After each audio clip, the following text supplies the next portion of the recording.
আসসালামু আলাইকুম। আজকে আসছি আমার ননদের বিয়ে বৌভাত অনুষ্ঠানে, তাই সবাই মিলে একসাথে খাওয়া দাওয়া করব। তাই এখানে প্লেটগুলো দেওয়া হয়েছে, তারপর একটু দিয়ে নিতেছি নিজেদের মতন করে।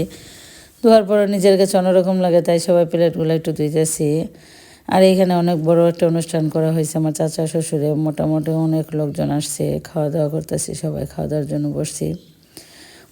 অনেক বড় প্যান্ডেলটা হয়েছে আর দেখতে খুবই সুন্দর লাগতেছে, তাই বসে সবাই প্লেটগুলো ধুয়ে নিলাম। আর এখানের সবারই যে খাবার দাবার দিয়েছে, খাবারগুলা খুবই অন্যরকমের মজা হয়েছে, তাই সবাই মিলে একসাথে। আর এখানে অনুষ্ঠানগুলো, আমাদের বাড়ির অনুষ্ঠানগুলো, প্রত্যেকটা বিয়ের অনুষ্ঠান খুবই বড় হয় এবং সুন্দর হয় আমাদের সবাই তো একসাথে। এখানে আমাদের ফ্যামিলিটা অনেক বড়, এই জায়গার পাড়াটা, তাই অনেকগুলো মানুষ হয় আর আত্মীয় স্বজন মিলে অনেক বড় অনুষ্ঠান করা হয়েছে। আর খাবারটা খুবই মজা এবং খুবই সুস্বাদু হয়েছে, তাই শীতকালে বিয়েটা খেতে অন্যরকমের, তাই ভিতরটাও খুব ঠান্ডা ছিল, এরকম কোনো গরম ছিল না। আর শীতের মধ্যে খাবার দাবার খেতেও খুব ভালো লাগে, তাই এই যে খাবারটা খেতেছি ছেলে মেয়ে নিয়ে, আমাদের জাল টাল সবাই মিলে একসাথে।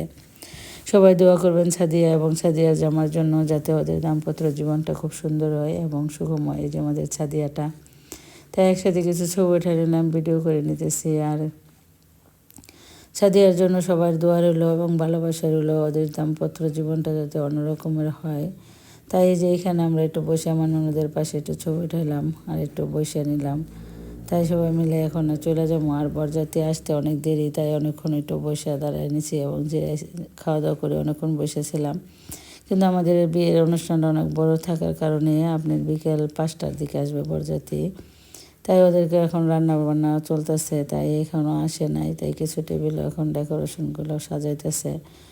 আর বিয়ের অনুষ্ঠান, তাই আমরা এখন আর থাকবো না, তাই বাসায় চলে যাবো। সবাই ভালো থাকবেন আর ওদের জন্য দোয়া করবেন।